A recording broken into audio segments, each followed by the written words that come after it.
Pada mulanya, Allah menciptakan langit dan bumi. Bumi belum berbentuk dan kosong. Gelap gulita menutupi samudra raya, dan roh Allah melayang-layang di atas permukaan air. Berfirmanlah Allah, "Jadilah terang."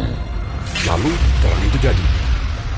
Allah melihat bahwa terang itu baik, lalu dipisahkannyalah terang itu dari gelap. Dan Allah menamai terang itu siang, dan gelap itu malam. Jadilah petang dan jadilah pagi. Itulah hari pertama. Berfirmanlah Allah, "Jadilah cakrawala di tengah segala air untuk memisahkan air dari air." Maka Allah menjadikan cakrawala dan ia memisahkan air yang ada di bawah cakrawala itu dari air yang ada di atasnya. Dan jadilah demikian. Lalu Allah menamai cakrawala itu langit. Jadilah petang dan jadilah pagi. Itulah hari kedua. Berfirmanlah Allah, "Hendaklah segala air yang di bawah langit berkumpul pada satu tempat, sehingga kelihatan yang kering." Dan jadilah demikian. Lalu Allah menamai yang kering itu darat, dan kumpulan air itu dinamainya laut. Allah melihat bahwa semuanya itu baik. Berfirmanlah Allah, "Hendaklah tanah menumbuhkan tunas-tunas muda, tumbuh-tumbuhan yang berbiji, segala jenis pohon buah-buahan yang menghasilkan buah yang berbiji, supaya ada tumbuh-tumbuhan di bumi." Dan jadilah demikian. Tanah itu menumbuhkan tunas-tunas muda, segala jenis tumbuh-tumbuhan yang berbiji, dan segala jenis pohon-pohonan yang menghasilkan buah yang berbiji. Allah melihat bahwa semuanya itu baik. Jadilah petang dan jadilah pagi. Itulah hari ketiga. Berfirmanlah Allah, "Jadilah benda-benda penerang pada cakrawala untuk memisahkan siang dari malam. Biarlah benda-benda penerang itu jadi tanda yang menunjukkan masa-masa yang tetap dan hari-hari dan tahun-tahun. Dan sebagai penerang pada cakrawala, biarlah benda-benda itu menerangi bumi." Dan jadilah demikian. Maka Allah menjadikan kedua benda penerang yang besar itu, yakni yang lebih besar untuk menguasai siang dan yang lebih kecil untuk menguasai malam, dan menjadikan juga bintang-bintang. Allah menaruh semuanya itu di cakrawala untuk menerangi bumi, dan untuk menguasai siang dan malam, dan untuk memisahkan terang dari gelap. Allah melihat bahwa semuanya itu baik. Jadilah petang dan jadilah pagi. Itulah hari keempat. Berfirmanlah Allah, "Hendaklah dalam air berkeriapan makhluk yang hidup, dan hendaklah burung berterbangan di atas bumi melintasi cakrawala." Maka Allah menciptakan binatang-binatang laut yang besar, dan segala jenis makhluk hidup yang bergerak, yang berkeriapan dalam air, dan segala jenis burung yang bersayap. Allah melihat bahwa semuanya itu baik. Lalu Allah memberkati semuanya itu. Firman-Nya, "Berkembang biaklah dan bertambah banyaklah, serta penuhilah air dalam laut, dan hendaklah burung-burung di bumi bertambah banyak." Jadilah petang dan jadilah pagi. Itulah hari kelima. Berfirmanlah Allah, "Hendaklah bumi mengeluarkan segala jenis makhluk yang hidup, ternak dan binatang melata, dan segala jenis binatang liar." Dan jadilah demikian. Allah menjadikan segala jenis binatang liar dan segala jenis ternak dan segala jenis binatang melata di muka bumi. Allah melihat bahwa semuanya itu baik. Berfirmanlah Allah, "Baiklah kita menjadikan manusia menurut gambar dan rupa kita, supaya mereka berkuasa atas ikan-ikan di laut dan burung-burung di udara, dan atas ternak, dan atas seluruh bumi, dan atas segala binatang melata yang merayap di bumi." Maka Allah menciptakan manusia itu menurut gambarnya, menurut gambar Allah diciptakannya dia. Laki-laki dan perempuan diciptakannya mereka. Allah memberkati mereka. Lalu Allah berfirman kepada mereka, Beranak cuculah dan bertambah banyak. Penuhilah bumi dan taklukkanlah itu. Berkuasalah atas ikan-ikan di laut dan burung-burung di udara, dan atas segala binatang yang merayap di bumi. Berfirmanlah Allah, Lihatlah, aku memberikan kepadamu segala tumbuh-tumbuhan yang berbiji di seluruh bumi, dan segala pohon-pohonan yang buahnya berbiji, itulah akan menjadi makananmu. Tetapi kepada segala binatang di bumi, dan segala burung di udara, dan segala yang merayap di bumi yang bernyawa, kuberikan segala tumbuh-tumbuhan hijau menjadi makanannya. dan jadilah demikian. Maka Allah melihat segala yang dijadikannya itu sungguh amat baik. Jadilah petang dan jadilah pagi. Itulah hari ke-6.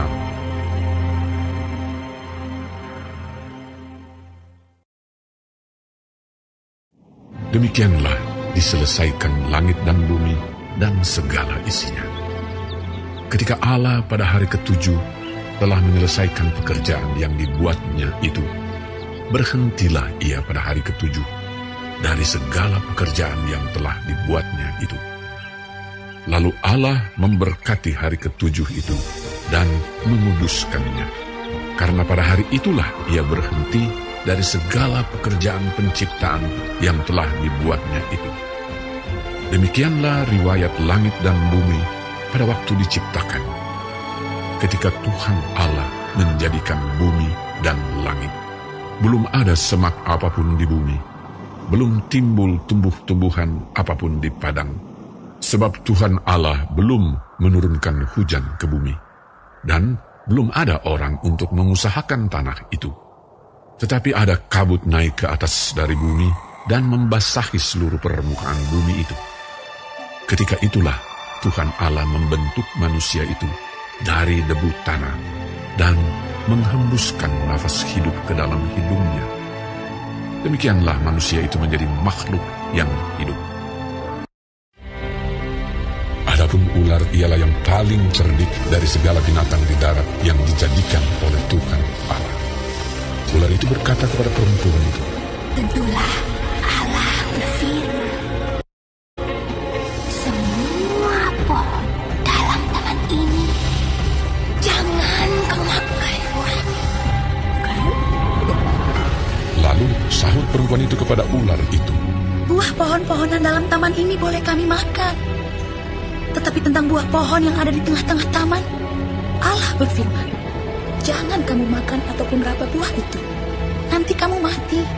Tetapi ular itu berkata kepada perempuan itu, Sekali-kali kamu tidak akan mati. Tetapi Allah mengetahui bahwa pada waktu kamu memakannya, matamu akan terbuka. Dan kamu akan menjadi seperti Allah. Tahu mana yang baik dan yang jahat. perempuan itu melihat bahwa buah pohon itu baik untuk dimakan dan sedap kelihatannya. Lagi pula, pohon itu menarik hati karena memberi pengertian. Lalu ia mengambil dari buahnya dan dimakannya dan diberikannya juga kepada suaminya yang bersama-sama dengan dia. Dan suaminya pun memakannya. Maka terbukalah mata mereka berdua dan mereka tahu bahwa mereka telanjang. Lalu mereka menyemat daun pohon ara dan membuat cawat.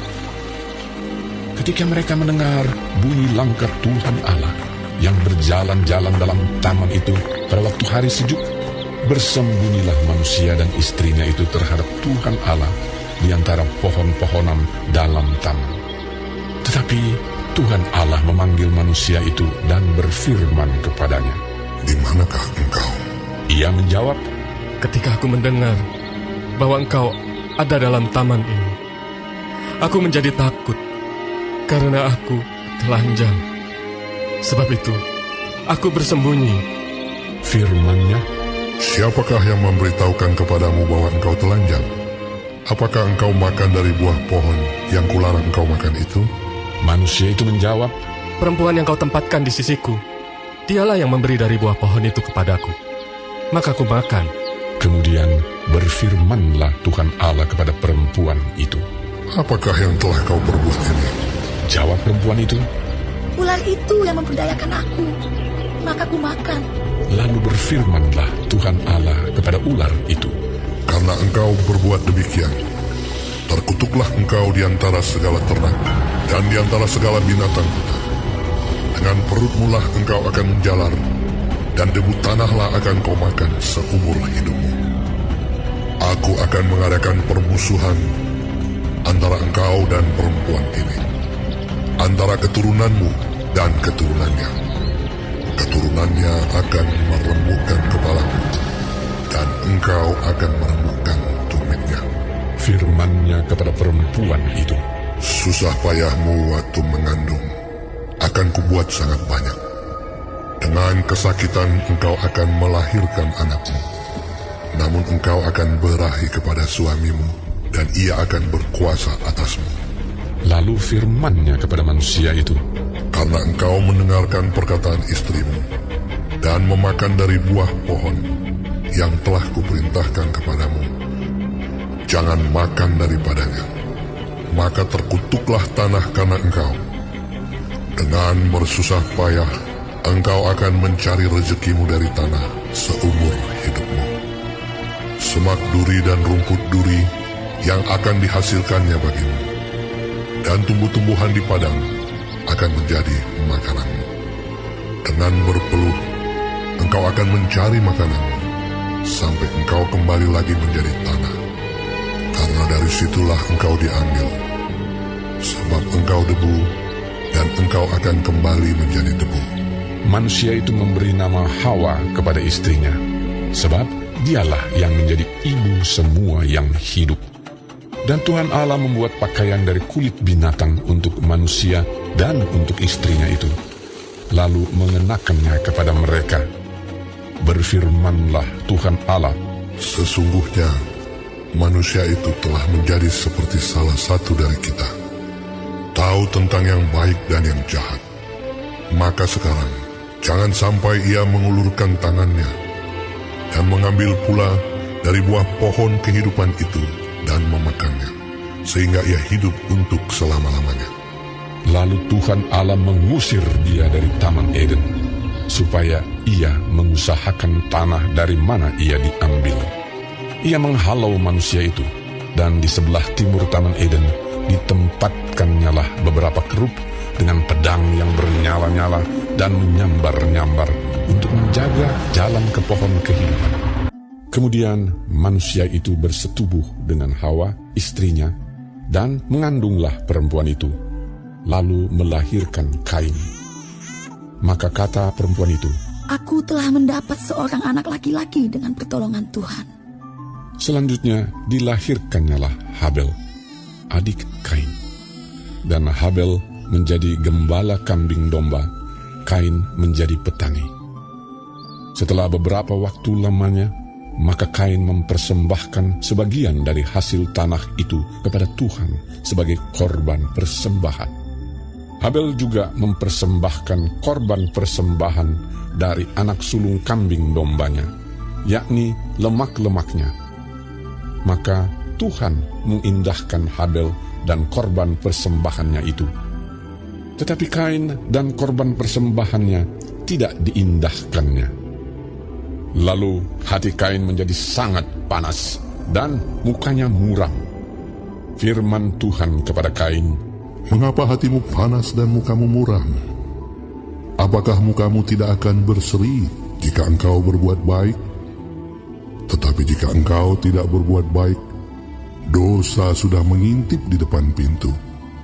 Ia sangat menggoda engkau, tetapi engkau harus berkuasa atasnya. kata Kain kepada Habel adiknya. Marilah kita pergi ke padang. Ketika mereka ada di padang, tiba-tiba Kain memukul Habel adiknya itu, lalu membunuh dia. Ketika manusia itu mulai bertambah banyak jumlahnya di muka bumi, dan bagi mereka lahir anak-anak perempuan, maka anak-anak Allah melihat bahwa anak-anak perempuan manusia itu cantik-cantik. Lalu mereka mengambil istri dari antara perempuan-perempuan itu, siapa saja yang disukai mereka. Berfirmanlah Tuhan, Rohku tidak akan selama-lamanya tinggal di dalam manusia, karena manusia itu adalah daging. Tetapi umurnya akan 120 tahun saja. Pada waktu itu, orang-orang raksasa ada di bumi. Dan juga pada waktu sesudahnya, ketika anak-anak Allah menghampiri anak-anak perempuan manusia, dan perempuan-perempuan itu melahirkan anak bagi mereka. Inilah orang-orang yang gagah perkasa di zaman purbakala, orang-orang yang kenamaan. Ketika dilihat Tuhan bahwa kejahatan manusia besar di bumi, dan bahwa segala kecenderungan hatinya selalu membuahkan kejahatan semata-mata, maka menyesallah Tuhan bahwa Ia telah menjadikan manusia di bumi, dan hal itu memilukan hatinya.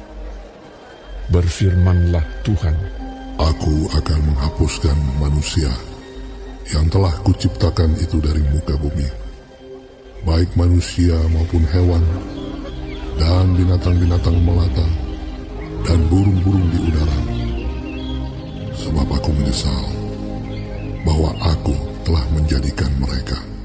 tetapi Nuh mendapat kasih karunia di mata Tuhan. Inilah riwayat Nuh. Nuh adalah seorang yang benar dan tidak bercela di antara orang-orang sesamanya.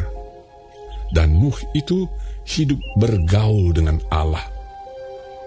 Nuh mempernakkan 3 orang laki-laki, Sem, Ham, dan Yafet.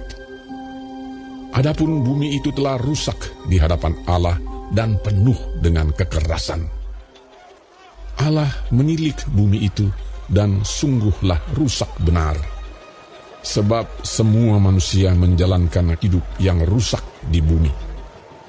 Berfirmanlah Allah kepada Nuh, Aku telah memutuskan untuk mengakhiri hidup segala makhluk, sebab bumi telah penuh dengan kekerasan oleh mereka. Jadi aku akan memusnahkan mereka bersama-sama dengan bumi. Buatlah bagimu sebuah batra dari kayu gofir. Batra itu harus kau buat berpetak-petak dan harus kau tutup dengan pakal dari luar dan dari dalam. Beginilah engkau harus membuat batra itu. 300 hasta panjangnya, 50 hasta lebarnya, dan 30 hasta tingginya.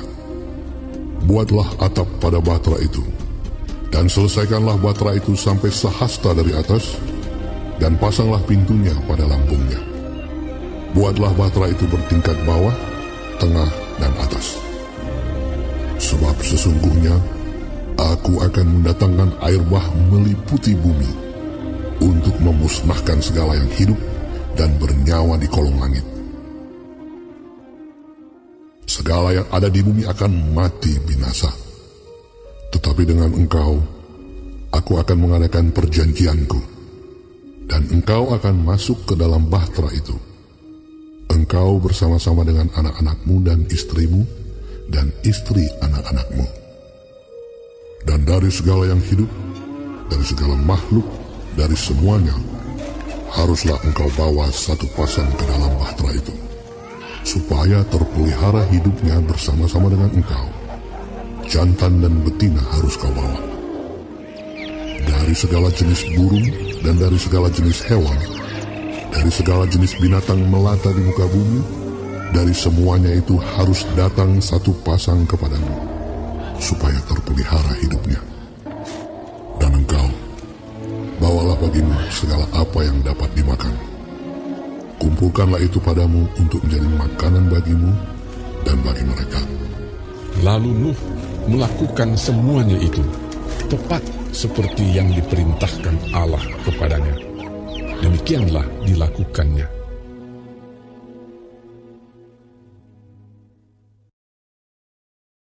Nuh berumur 600 tahun ketika air bah datang meliputi bumi. Masuklah Nuh ke dalam bahtera itu bersama-sama dengan anak-anaknya dan istrinya dan istri anak-anaknya karena air bah itu. Dari binatang yang tidak haram dan yang haram, dari burung-burung dan dari segala yang merayap di muka bumi, datanglah sepasang mendapatkan Nuh ke dalam bahtera itu, jantan dan betina, seperti yang diperintahkan Allah kepada Nuh. Setelah 7 hari datanglah air bah meliputi bumi. Pada waktu umur Nuh 600 tahun, pada bulan yang kedua, pada hari yang ke-17 bulan itu, pada hari itulah terbelah segala mata air samudera raya yang dahsyat dan terbukalah tingkap-tingkap di langit. Dan turunlah hujan lebat meliputi bumi 40 hari 40 malam lamanya. Pada hari itu juga masuklah Nuh serta Sem, Ham dan Yafet, anak-anak Nuh dan istri Nuh dan ketiga istri anak-anaknya bersama-sama dengan dia ke dalam bahtera itu. Mereka itu dan segala jenis binatang liar dan segala jenis ternak dan segala jenis binatang melata yang merayap di bumi dan segala jenis burung, yakni segala yang berbulu bersayap. Dari segala yang hidup dan bernyawa datanglah sepasang mendapatkan Nuh ke dalam bahtera itu. Dan yang masuk itu adalah jantan dan betina dari segala yang hidup, seperti yang diperintahkan Allah kepada Nuh. Lalu Tuhan menutup pintu bahtera itu di belakang Nuh. 40 hari lamanya air bah itu meliputi bumi. Air itu naik dan mengangkat bahtera itu sehingga melampung tinggi dari bumi. Ketika air itu makin bertambah-tambah dan naik dengan hebatnya di atas bumi, terapung-apunglah bahtera itu di muka air. Dan air itu sangat hebatnya bertambah-tambah meliputi bumi, dan ditutupinya segala gunung tinggi di seluruh kolong langit. Sampai 15 hasta di atasnya bertambah-tambah air itu, sehingga gunung-gunung ditutupinya. Lalu mati binasalah segala yang hidup, yang bergerak di bumi, burung-burung, ternak dan binatang liar, dan segala binatang merayap yang berkeriapan di bumi, serta semua manusia. Matilah segala yang ada nafas hidup dalam hidupnya, segala yang ada di darat.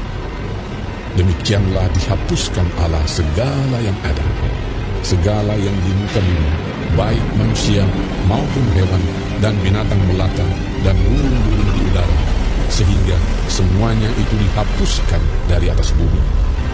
Hanya Nuh yang tinggal hidup dan semua yang bersama-sama dengan dia dalam bahtera itu. Dan berkuasalah air itu di atas bumi 150 hari lamanya.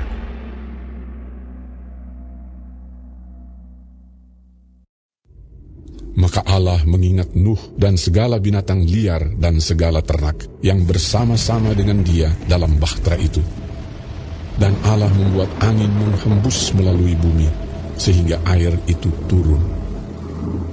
Ditutuplah mata-mata air samudera raya serta tingkap-tingkap di langit, dan berhentilah hujan lebat dari langit. Dan makin surutlah air itu dari muka bumi. Demikianlah berkurang air itu sesudah 150 hari.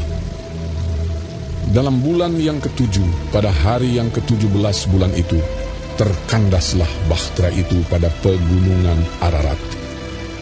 Sampai bulan yang ke-10, makin berkuranglah air itu. Dalam bulan yang ke-10, pada tanggal 1 bulan itu, tampaklah puncak-puncak gunung. Sesudah lewat 40 hari, maka Nuh membuka tingkap yang dibuatnya pada bahtera itu. Lalu ia melepaskan seekor burung gagak, dan burung itu terbang pulang pergi sampai air itu menjadi kering dari atas bumi. Kemudian dilepaskannyalah seekor burung merpati untuk melihat apakah air itu telah berkurang dari muka bumi. Tetapi burung merpati itu tidak mendapat tempat tumpuan kakinya, dan pulanglah ia kembali mendapatkan Nuh ke dalam bahtera itu, karena di seluruh bumi masih ada air. Lalu Nuh mengulurkan tangannya, ditangkapnya burung itu dan dibawanya masuk ke dalam bahtera. Ia menunggu 7 hari lagi, kemudian dilepaskannya pula burung merpati itu dari bahtera. Menjelang waktu senja, pulanglah burung merpati itu mendapatkan Nuh, dan pada paruhnya dibawanya sehelai daun zaitun yang segar. Dari situlah diketahui Nuh bahwa air itu telah berkurang dari atas bumi. Selanjutnya ditunggunya pula 7 hari lagi. Kemudian dilepaskannya burung merpati itu, tetapi burung itu tidak kembali lagi kepadanya. Dalam tahun ke-601, dalam bulan pertama, pada tanggal 1 bulan itu, sudahlah kering air itu dari atas bumi. Kemudian Nuh membuka tutup bahtera itu dan melihat-lihat. Ternyatalah muka bumi sudah mulai kering. Dalam bulan kedua, pada hari yang ke-27 bulan itu, bumi telah kering. Lalu Allah memberkati Nuh dan anak-anaknya, serta berfirman kepada mereka, Beranak cuculah, dan bertambah banyaklah, serta penuhilah bumi. Akan takut dan akan gentar kepadamu segala binatang di bumi dan segala burung di udara, segala yang bergerak di muka bumi dan segala ikan di laut. Ke dalam tanganmu lah semuanya itu diserahkan. Segala yang bergerak, yang hidup, akan menjadi makananmu. Aku telah memberikan semuanya itu kepadamu, seperti juga tumbuh-tumbuhan hijau. Hanya daging yang masih ada nyawanya, yakni darahnya, janganlah kamu makan. Tetapi mengenai darah kamu, yakni nyawa kamu, aku akan menuntut balasnya. Dari segala binatang aku akan menuntutnya, dan dari setiap manusia aku akan menuntut nyawa sesama manusia. Siapa yang menumpahkan darah manusia, darahnya akan tertumpah oleh manusia. Sebab Allah membuat manusia itu menurut gambarnya sendiri. Dan kamu, beranak cuculah dan bertambah banyak, sehingga tak terbilang jumlahmu di atas bumi. Ya, bertambah banyaklah di atasnya. Berfirmanlah Allah kepada Nuh dan kepada anak-anaknya yang bersama-sama dengan dia. Sesungguhnya, aku mengadakan perjanjianku dengan kamu dan dengan keturunanmu, dan dengan segala makhluk hidup yang bersama-sama dengan kamu, burung-burung, ternak dan binatang-binatang liar di bumi yang bersama-sama dengan kamu, segala yang keluar dari bahtera itu, segala binatang di bumi. Maka kuadakan perjanjianku dengan kamu, bahwa sejak ini tidak ada yang hidup yang akan dilenyapkan oleh air bah lagi, dan tidak akan ada lagi air bah untuk memusnahkan bumi. Dan Allah berfirman, Inilah tanda perjanjian yang kuadakan antara aku dan kamu, serta segala makhluk yang hidup, yang bersama-sama dengan kamu, turun-temurun untuk selama-lamanya. Busurku kutaruh di awan, supaya itu menjadi tanda perjanjian antara aku dan bumi. Apabila kemudian kudatangkan awan di atas bumi, dan busur itu tampak di awan, maka aku akan mengingat perjanjianku yang telah ada antara aku dan kamu, serta makhluk yang hidup, segala yang bernyawa, sehingga segenap air tidak lagi menjadi air bah untuk memusnahkan segala yang hidup. Jika busur itu ada di awan, maka aku akan melihatnya, sehingga aku mengingat perjanjianku yang kekal antara Allah dan segala makhluk yang hidup, segala makhluk yang ada di bumi. Berfirmanlah Allah kepada Nuh, Inilah tanda perjanjian yang kuadakan antara aku dan segala makhluk yang ada di bumi. Anak-anak Nuh yang keluar dari bahtera ialah Sem, Ham, dan Yafet. Ham adalah bapa Kanaan. Yang tiga inilah anak-anak Nuh, dan dari mereka inilah tersebar penduduk seluruh bumi. Adapun seluruh bumi satu bahasanya dan satu logatnya. Maka berangkatlah mereka ke sebelah timur dan menjumpai tanah datar di tanah Sinear. Lalu menetaplah mereka di sana. Mereka berkata seorang kepada yang lain, "Marilah kita membuat batu bata dan membakarnya baik-baik." Lalu bata itulah dipakai mereka sebagai batu dan tergala-gala sebagai tanah liat. Juga kata mereka, Marilah kita dirikan bagi kita sebuah kota dengan sebuah menara yang puncaknya sampai ke langit. Dan marilah kita cari nama, supaya kita jangan terserak ke seluruh bumi. Lalu turunlah Tuhan untuk melihat kota dan menara yang didirikan oleh anak-anak manusia itu. Dan ia berfirman, Mereka ini satu bangsa dengan satu bahasa untuk semuanya. Ini barulah permulaan usaha mereka. Mulai dari sekarang, apapun juga yang mereka rencanakan, tidak ada yang tidak akan dapat terlaksana. Baiklah kita turun dan mengacau balaukan di sana bahasa mereka, sehingga mereka tidak mengerti lagi bahasa masing-masing. Demikianlah mereka diserahkan Tuhan dari situ ke seluruh bumi, dan mereka berhenti mendirikan kota itu. Itulah sebabnya sampai sekarang nama kota itu disebut Babel, karena disitulah dikacau balaukan Tuhan bahasa seluruh bumi, dan dari situlah mereka diserahkan Tuhan ke seluruh bumi. Inilah keturunan Terah. Terah memperanakan Abram, Nahor, dan Haran, dan Haran memperanakan Lot. Ketika Terah ayahnya masih hidup, matilah Haran di negeri kelahirannya di Ur Kasdim. Abram dan Nahor kedua-duanya kawin. Nama istri Abram ialah Sarai, dan nama istri Nahor ialah Milka. Anak Haran ayah Milka dan Yiska. Sarai itu mandul, tidak mempunyai anak. Lalu Terah membawa Abram anaknya, serta cucunya, Lot, yaitu anak Haran, dan Sarai menantunya, istri Abram, anaknya. Ia berangkat bersama-sama dengan mereka dari Ur Kasdim untuk pergi ke tanah Kanaan. Lalu sampailah mereka ke Haran dan menetap di sana. Umur Terah ada 205 tahun, lalu ia mati di Haran. Berfirmanlah Tuhan kepada Abram, Pergilah dari negerimu, dan dari sanak saudaramu, dan dari rumah bapamu ini ke negeri yang akan kutunjukkan kepadamu.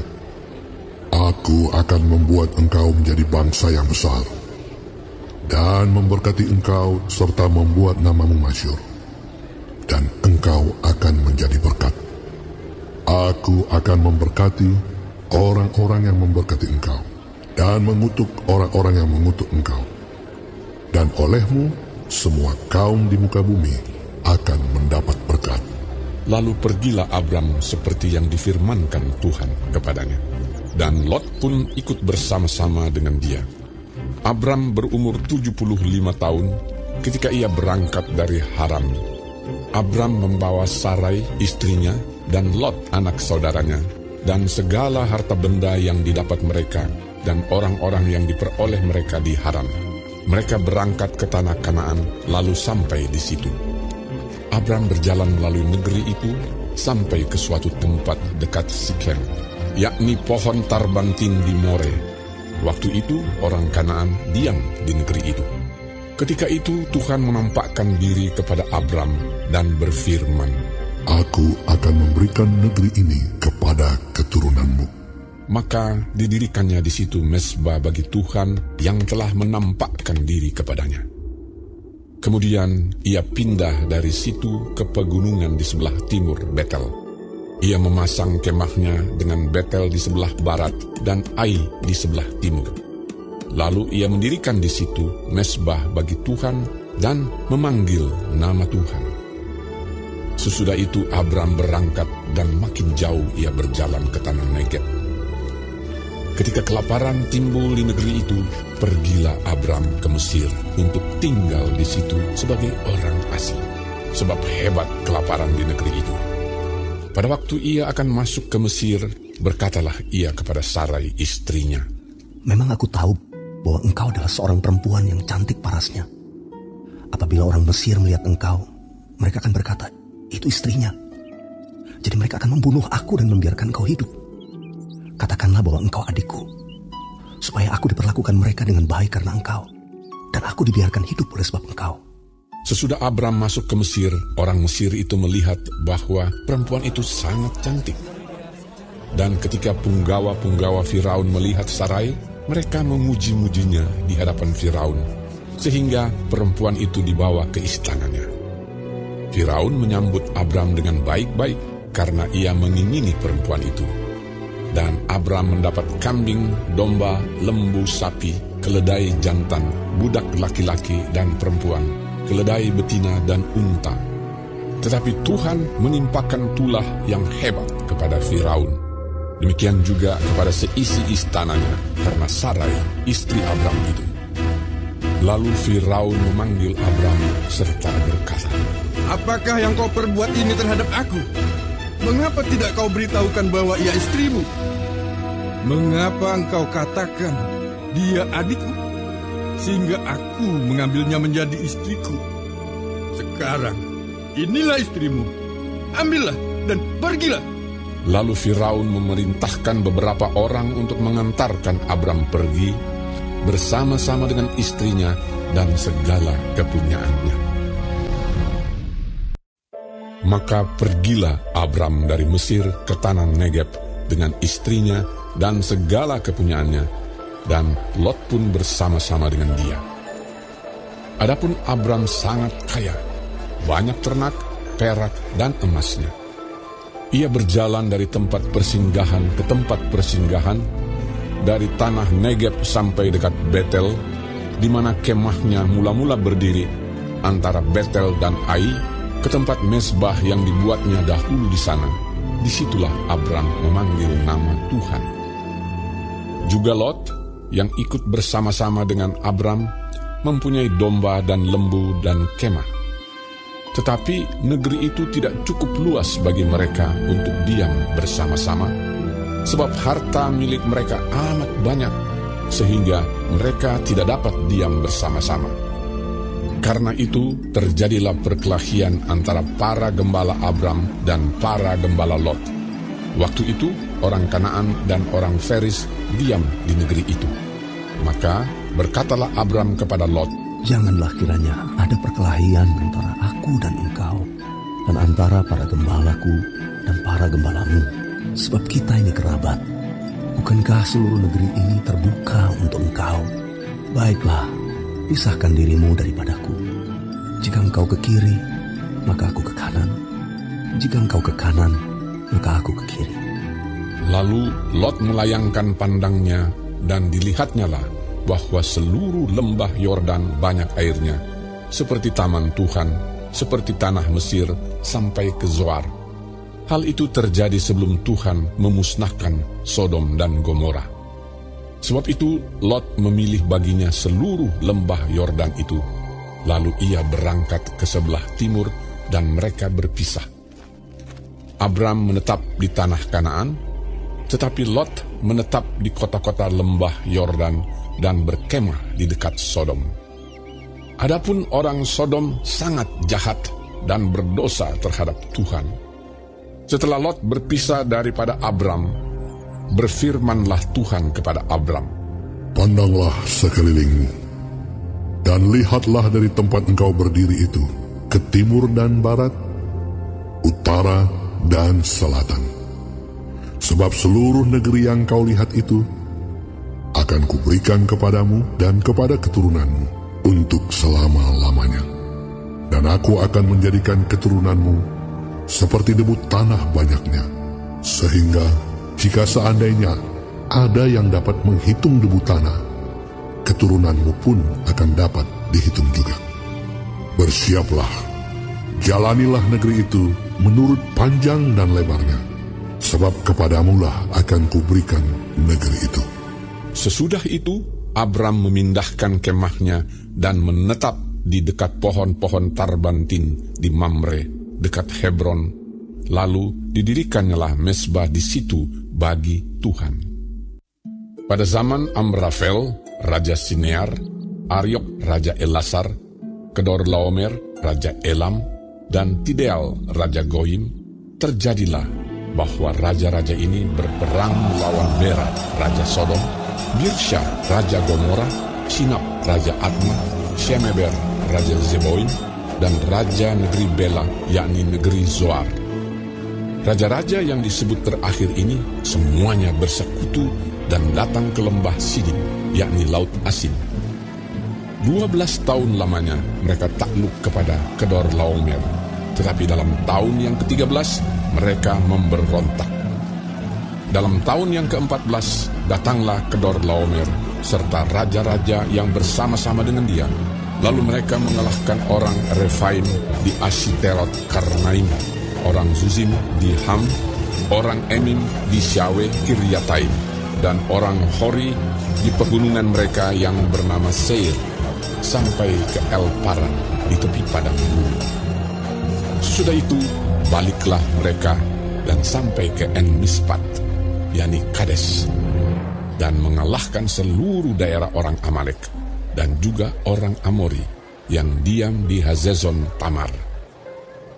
Lalu keluarlah raja negeri Sodom, raja negeri Gomora, raja negeri Adma, raja negeri Zeboim, dan raja negeri Bela, yakni negeri Zoar, dan mengatur barisan perangnya melawan mereka di lembah Sidim, melawan Kedorlaomer, Raja Elam, Tideal, Raja Goyim, Amrafel, Raja Sinear, dan Ariok, Raja Elasar, 4 raja lawan 5.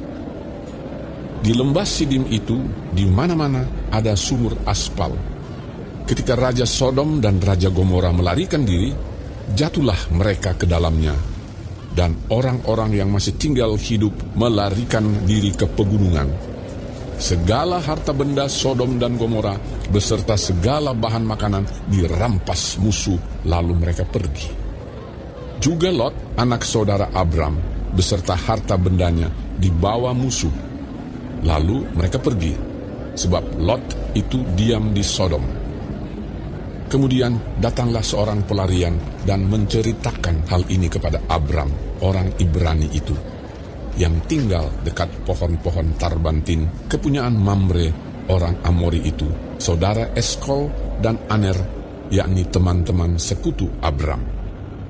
Ketika Abram mendengar bahwa anak saudaranya tertawan, maka dikerahkannyalah orang-orangnya yang terlatih, yakni mereka yang lahir di rumahnya, 318 orang banyaknya, lalu mengejar musuh sampai ke Dan.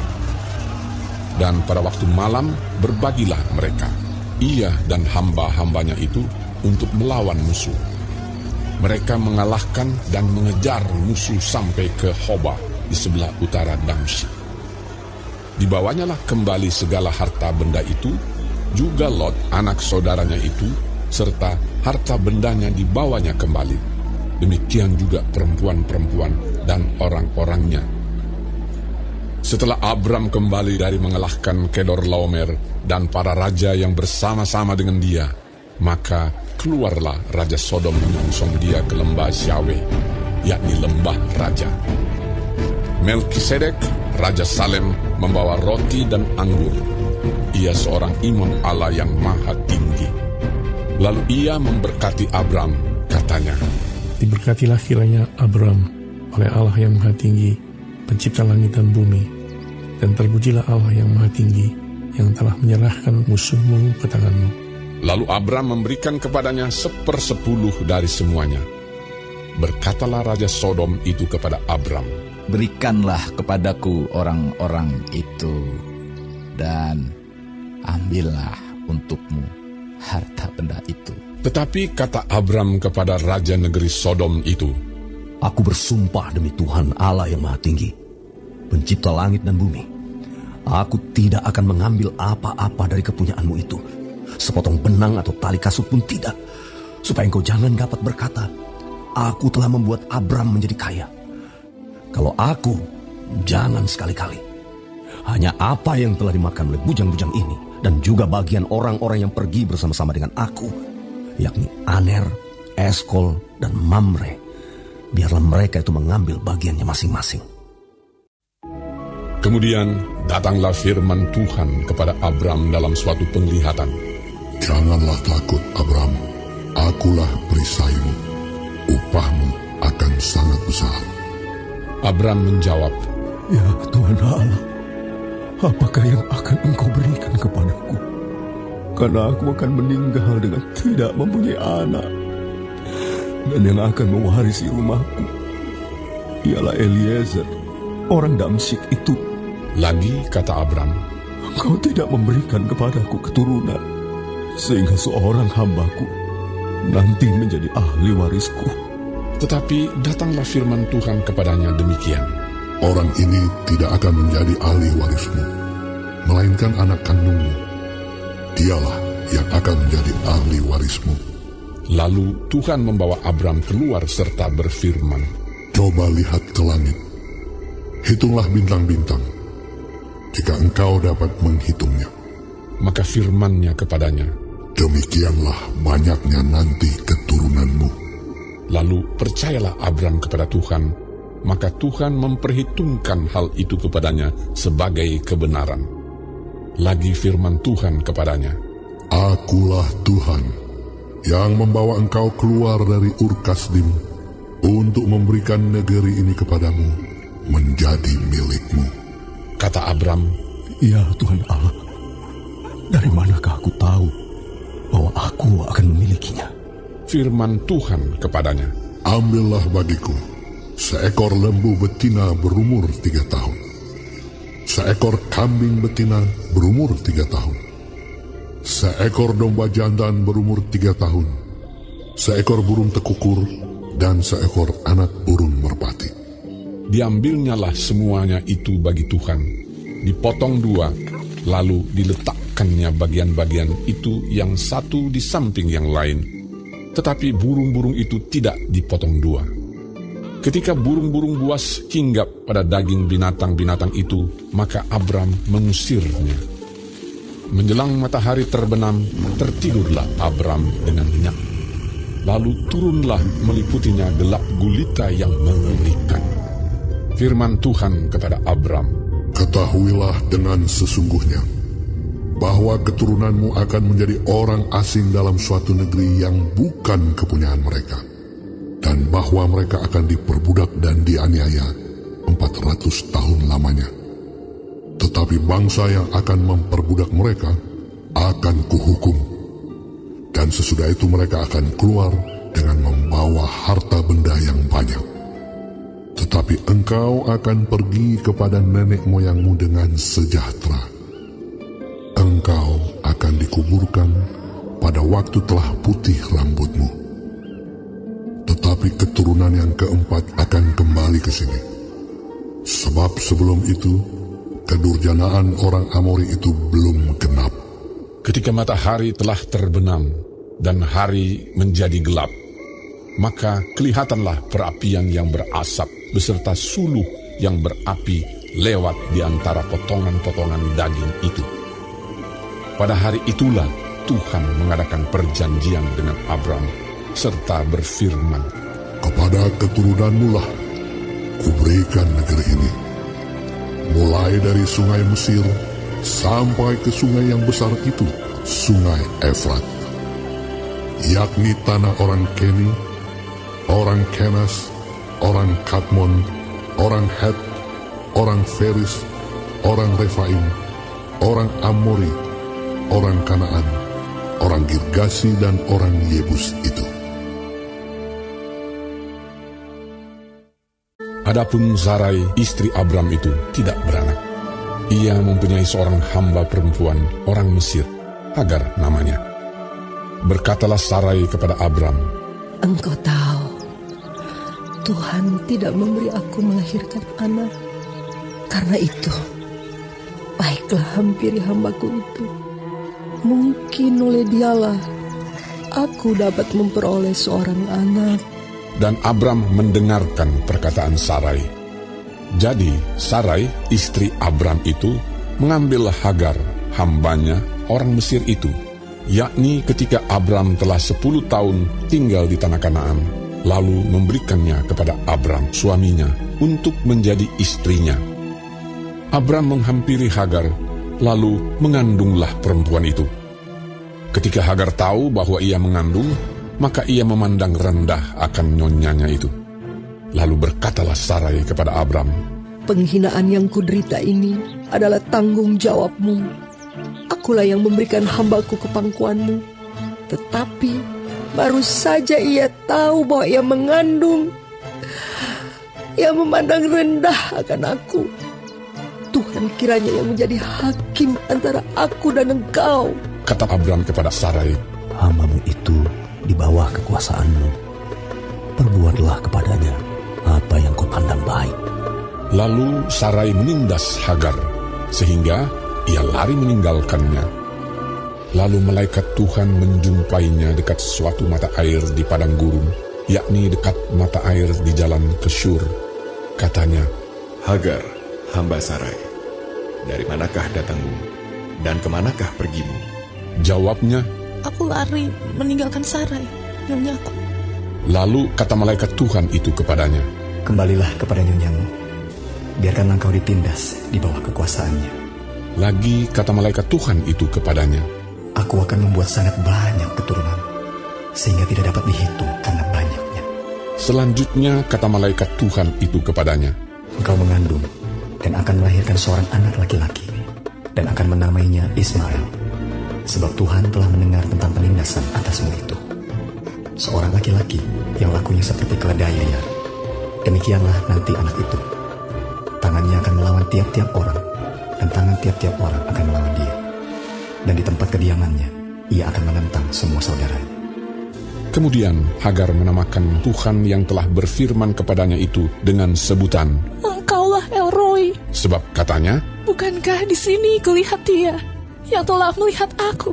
Sebab itu sumur tadi disebutkan orang Sumur Lahai Roi. Letaknya antara Kades dan Beret.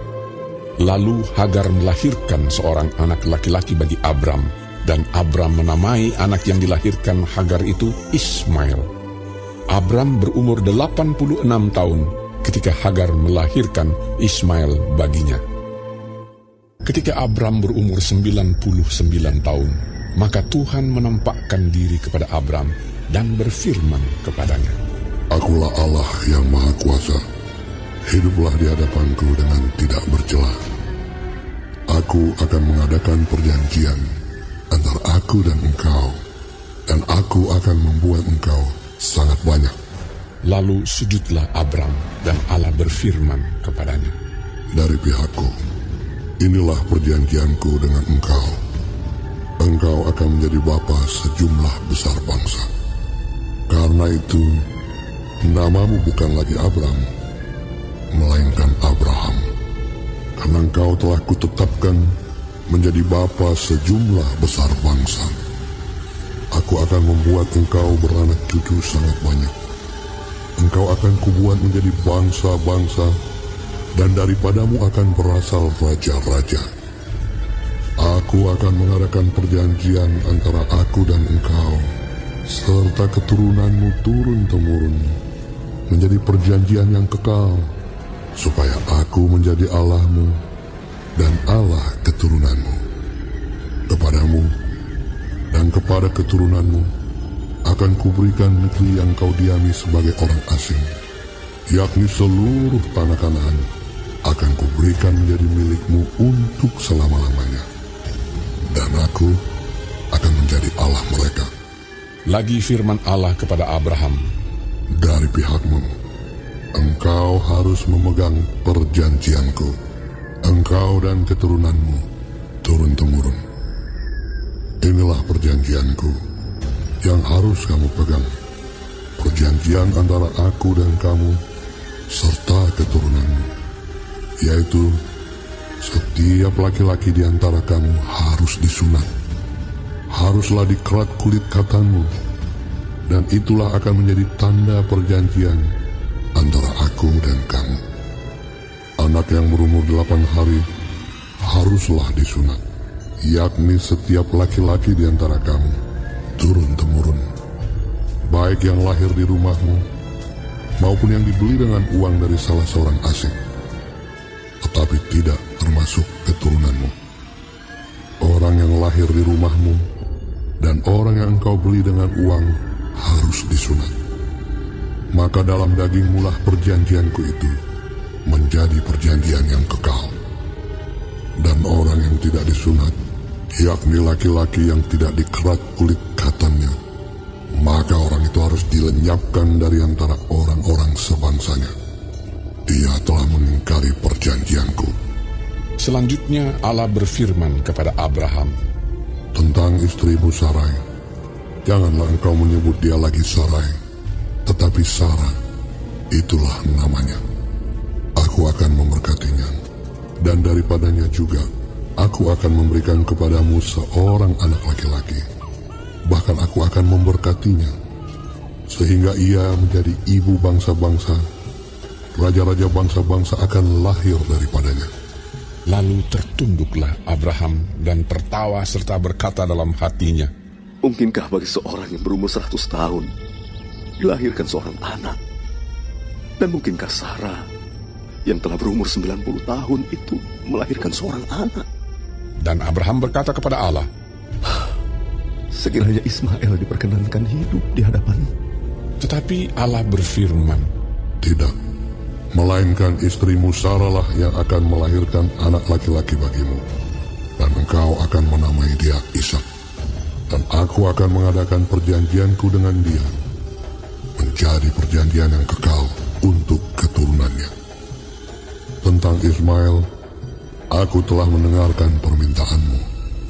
Ia akan kuberkati, kubuat beranak cucu dan sangat banyak. Ia akan memperanakkan 12 raja, dan aku akan membuatnya menjadi bangsa yang besar. Tetapi perjanjianku akan kuadakan dengan Ishak, yang akan dilahirkan Sarah bagimu tahun yang akan datang pada waktu seperti ini juga. Setelah selesai berfirman kepada Abraham, naiklah Allah meninggalkan Abraham. Setelah itu Abraham memanggil Ismail, anaknya, dan semua orang yang lahir di rumahnya, juga semua orang yang dibelinya dengan uang, yakni setiap laki-laki dari isi rumahnya. Lalu ia mengerat kulit katan mereka pada hari itu juga, seperti yang telah difirmankan Allah kepadanya. Abraham berumur 99 tahun ketika dikerat kulit katannya. Dan Ismail, anaknya, berumur 13 tahun ketika dikerat kulit katannya. Pada hari itu juga Abraham dan Ismail, anaknya, disunat. Dan semua orang dari isi rumah Abraham, baik yang lahir di rumahnya maupun yang dibeli dengan uang dari orang asing, disunat bersama-sama dengan dia. Sesudah itu berfirmanlah Tuhan, sesungguhnya banyak keluh kesah orang tentang Sodom dan Gomora, dan sesungguhnya sangat berat dosanya. Baiklah, aku turun untuk melihat apakah benar-benar mereka telah berkelakuan seperti keluh kesah orang yang telah sampai kepadaku atau tidak. Aku hendak mengetahuinya. Lalu berpalinglah orang-orang itu dari situ dan berjalan ke Sodom. Tetapi Abraham masih tetap berdiri di hadapan Tuhan. Abraham datang mendekat dan berkata, apakah engkau akan melenyapkan orang benar bersama-sama dengan orang fasik? Bagaimana sekiranya ada 50 orang benar dalam kota itu? Apakah engkau akan melenyapkan tempat itu? Dan tidakkah engkau mengampuninya karena ke-50 orang benar yang ada di dalamnya itu? Jauhlah kiranya daripadamu untuk berbuat demikian, membunuh orang benar bersama-sama dengan orang fasik, sehingga orang benar itu seolah-olah sama dengan orang fasik. Jauhlah kiranya yang demikian daripadamu. Masakan hakim segenap bumi tidak menghukum dengan adil? Tuhan berfirman, jika ku dapati 50 orang benar dalam kota Sodom, aku akan mengampuni seluruh tempat itu karena mereka. Abraham menyahut, sesungguhnya aku telah memberanikan diri berkata kepada Tuhan, walaupun aku debu dan abu, sekiranya kurang 5 orang dari ke-50 orang benar itu, apakah engkau akan memusnahkan seluruh kota itu? karena yang 5 itu. Firman-Nya, Aku tidak memusnahkannya jika kudapati 45 di sana. Lagi Abraham melanjutkan perkataannya kepadanya. Sekiranya 40 didapati di sana. Firman-Nya, Aku tidak akan berbuat demikian karena yang 40 itu. Katanya, janganlah kiranya Tuhan murka kalau aku berkata sekali lagi, sekiranya 30 didapati di sana. Firman-Nya, Aku tidak akan berbuat demikian jika kudapati 30 di sana. Katanya, sesungguhnya aku telah memberanikan diri berkata kepada Tuhan, sekiranya 20 didapati di sana. Firman-Nya, Aku tidak akan memusnahkannya karena yang 20 itu. Katanya, janganlah kiranya Tuhan murka kalau aku berkata lagi sekali ini saja, sekiranya 10 didapati di sana. Firman-Nya, Aku tidak akan memusnahkannya karena yang 10 itu. Lalu pergilah Tuhan setelah ia selesai berfirman kepada Abraham, dan kembalilah Abraham ke tempat tinggalnya. Lalu kedua orang itu berkata kepada Lot, Siapakah kamu yang ada di sini lagi? Menantu atau anakmu laki-laki, anakmu perempuan, atau siapa saja kamu di kota ini? Bawalah mereka keluar dari tempat ini, sebab kami akan memusnahkan tempat ini. Karena banyak keluh kesah orang tentang kota ini di hadapan Tuhan. Sebab itulah Tuhan mengutus kami untuk memusnahkannya. Keluarlah Lot, lalu berbicara dengan kedua bakal menantunya, yang akan kawin dengan kedua anaknya perempuan. Katanya, Bangunlah, keluarlah dari tempat ini, sebab Tuhan akan memusnahkan kota ini. Tetapi ia dipandang oleh kedua bakal menantunya itu sebagai orang yang berolok-olok saja. Ketika fajar telah menyingsing, kedua malaikat itu mendesak Lot supaya bersegera. Katanya, Bangunlah, bawalah istrimu dan kedua anakmu yang ada di sini, supaya engkau jangan mati lenyap karena kedurjanaan kota ini. Ketika ia berlambat-lambat, maka tangannya, tangan istri dan tangan kedua anaknya dipegang oleh kedua orang itu, sebab Tuhan hendak mengasihani dia. Lalu kedua orang itu menuntunnya keluar kota dan melepaskannya di sana. Matahari telah terbit menyinari bumi ketika Lot tiba di Zoar. Kemudian Tuhan menurunkan hujan belerang dan api atas Sodom dan Gomora, berasal dari Tuhan dari langit. Dan ditunggang balikannya lah kota-kota itu dan lembah Yordan dan semua penduduk kota-kota serta tumbuh-tumbuhan di tanah. Tetapi istri Lot yang berjalan mengikutnya menoleh ke belakang lalu menjadi tiang garam. Ketika Abraham pagi-pagi pergi ke tempat ia berdiri di hadapan Tuhan itu dan memandang ke arah Sodom dan Gomora serta ke seluruh tanah lembah Yordan, maka dilihatnyalah asap dari bumi membubung ke atas sebagai asap dari dapur peleburan. Demikianlah pada waktu Allah memusnahkan kota-kota di lembah Yordan dan menunggang balikkan kota-kota kediaman Lot, maka Allah ingat kepada Abraham, lalu dikeluarkannyalah Lot dari tengah-tengah tempat yang ditunggang balikkan itu. Pergilah Lot dari Zoar, dan ia menetap bersama-sama dengan kedua anaknya perempuan di pegunungan, sebab ia tidak berani tinggal di Zoar. Maka diamlah ia dalam suatu gua beserta kedua anaknya. Tuhan memperhatikan Sarah seperti yang difirmankannya, dan Tuhan melakukan kepada Sarah seperti yang dijanjikannya. Maka mengandunglah Sarah, lalu ia melahirkan seorang anak laki-laki bagi Abraham dalam masa tuanya, pada waktu yang telah ditetapkan sesuai dengan firman Allah kepadanya. Abraham menamai anaknya yang baru lahir itu Ishak, yang dilahirkan Sarah baginya. Kemudian Abraham menyunat Ishak, anaknya itu, ketika berumur 8 hari, seperti yang diperintahkan Allah kepadanya. Adapun Abraham berumur 100 tahun ketika Ishak anaknya lahir baginya. Berkatalah Sarah, Allah telah membuat aku tertawa, Setiap orang yang mendengarnya akan tertawa karena aku. Lagi katanya, siapakah tadinya yang dapat mengatakan kepada Abraham, Sarah menyusui anak? Namun, aku telah melahirkan seorang anak laki-laki baginya pada masa tuanya. Bertambah besarlah anak itu dan ia disapih. Lalu Abraham mengadakan perjamuan besar pada hari Ishak disapih itu. Pada waktu itu Sarah melihat bahwa anak yang dilahirkan Hagar, perempuan Mesir itu bagi Abraham, sedang main dengan Ishak anaknya sendiri. Berkatalah Sarah kepada Abraham, usirlah hamba perempuan itu beserta anaknya, sebab anak hamba ini tidak akan menjadi ahli waris bersama-sama dengan anakku Ishak. Hal ini sangat menyebalkan Abraham oleh karena anaknya itu. Tetapi Allah berfirman kepada Abraham, janganlah sebal hatimu karena hal anak dan budakmu itu. Dalam segala yang dikatakan Sarah kepadamu, haruslah engkau mendengarkannya. Sebab yang akan disebut keturunanmu ialah yang berasal dari Ishak. Tetapi keturunan dari hambamu itu juga akan kubuat menjadi suatu bangsa, karena ia pun anakmu. Keesokan harinya, pagi-pagi Abraham mengambil roti serta sekirbat air dan memberikannya kepada Hagar. Ia meletakkan itu beserta anaknya di atas bahu Hagar. Kemudian disuruhnyalah perempuan itu pergi. Maka pergilah Hagar dan mengembara di padang gurun Beersheba.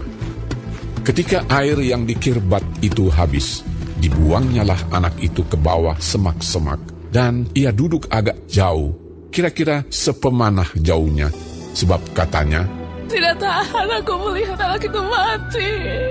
Sedang ia duduk di situ, menangislah ia dengan suara nyaring. Allah mendengar suara anak itu, lalu malaikat Allah berseru dari langit kepada Hagar, katanya kepadanya, apakah yang kau susahkan, Hagar? Janganlah takut. Sebab Allah telah mendengar suara anak itu dari tempat ia terbaring. Bangunlah, angkatlah anak itu, dan bimbinglah dia, sebab aku akan membuat dia menjadi bangsa yang besar. Lalu Allah membuka mata Hagar, sehingga ia melihat sebuah sumur. Ia pergi mengisi kirbatnya dengan air, kemudian diberinya anak itu minum. Allah menyertai anak itu, sehingga ia bertambah besar. Ia menetap di padang gurun dan menjadi seorang pemanah. Maka tinggallah ia di padang gurun Paran, dan ibunya mengambil seorang istri baginya dari tanah Mesir. Pada waktu itu Abimelek beserta Pikol, panglima tentaranya, berkata kepada Abraham, Allah menyertai engkau dalam segala sesuatu yang engkau lakukan. Oleh sebab itu, bersumpahlah kepadaku di sini demi Allah, bahwa engkau tidak akan berlaku curang kepadaku, atau kepada anak-anakku, atau kepada cucu cicitku, sesuai dengan persahabatan yang kulakukan kepadamu. Demikianlah harus engkau berlaku kepadaku dan kepada negeri yang kau tinggali sebagai orang asing. Lalu kata Abraham, aku bersumpah. Tetapi Abraham menyesali Abimelek tentang sebuah sumur yang telah dirampas oleh hamba-hamba Abimelek. Jawab Abimelek, aku tidak tahu siapa yang melakukan hal itu. Lagi tidak kau beritahukan kepadaku, dan sampai hari ini belum pula ku dengar. Lalu Abraham mengambil domba dan lembu dan memberikan semuanya itu kepada Abimelek. Kemudian kedua orang itu mengadakan perjanjian. Tetapi Abraham memisahkan 7 anak domba betina dari domba-domba itu. Lalu kata Abimelek kepada Abraham, untuk apakah 7 anak domba yang kau pisahkan ini? Jawabnya, 7 anak domba ini harus kau terima dari tanganku untuk menjadi tanda bukti bagiku, bahwa akulah yang menggali sumur ini. Sebab itu orang menyebutkan tempat itu Beersheba, karena kedua orang itu telah bersumpah di sana. Setelah mereka mengadakan perjanjian di Beersheba, pulanglah Abimelek beserta Pikol, panglima tentaranya, ke negeri orang Filistin. Lalu Abraham menanam sebatang pohon tamariska di Beersheba dan memanggil di sana nama Tuhan, Allah yang kekal. Dan masih lama Abraham tinggal sebagai orang asing di negeri orang Filistin. Setelah semuanya itu, Allah mencoba Abraham. Ia berfirman kepadanya, Abraham. Lalu sahutnya, Ya Tuhan. Firman-Nya, Ambillah anakmu yang tunggal itu, yang engkau kasihi, yakni Ishak. Pergilah ke tanah Moria, dan persembahkanlah dia di sana, sebagai korban bakaran pada salah satu gunung yang akan kukatakan kepadamu. Keesokan harinya, pagi-pagi, bangunlah Abraham. Ia memasang pelana keledainya dan memanggil 2 orang bujangnya, beserta Ishak, anaknya. Ia membelah juga kayu untuk korban bakaran itu. Lalu berangkatlah ia dan pergi ke tempat yang dikatakan Allah kepadanya. Ketika pada hari ketiga Abraham melayangkan pandangnya, kelihatanlah kepadanya tempat itu dari jauh. Kata Abraham kepada kedua bujangnya itu, Tinggallah kamu di sini dengan keledai ini. Aku beserta anak ini akan pergi ke sana. Kami akan sembahyang. Sesudah itu kami kembali kepadamu. Lalu Abraham mengambil kayu untuk korban bakaran itu dan memikulkannya ke atas bahu Ishak, anaknya, sedang di tangannya dibawanya api dan pisau. Demikianlah keduanya berjalan bersama-sama. Lalu berkatalah Ishak kepada Abraham ayahnya, Bapak, sahut Abraham, Ya anakku. Bertanyalah ia, di sini sudah ada api dan kayu. Tetapi, di manakah anak domba untuk korban bakaran itu? Sahut Abraham, Allah yang akan menyediakan anak domba untuk korban bakaran baginya, anakku. Demikianlah keduanya berjalan bersama-sama. Sampailah mereka ke tempat yang dikatakan Allah kepadanya. Lalu Abraham mendirikan mezbah di situ. Disusunnyalah kayu, diikatnya Ishak anaknya itu, dan diletakkannya di mezbah itu di atas kayu api. Sesudah itu Abraham mengulurkan tangannya, lalu mengambil pisau untuk menyembelih anaknya. Tetapi berserulah malaikat Tuhan dari langit kepadanya, Abraham, Abraham. Sahutnya, Ya Tuhan.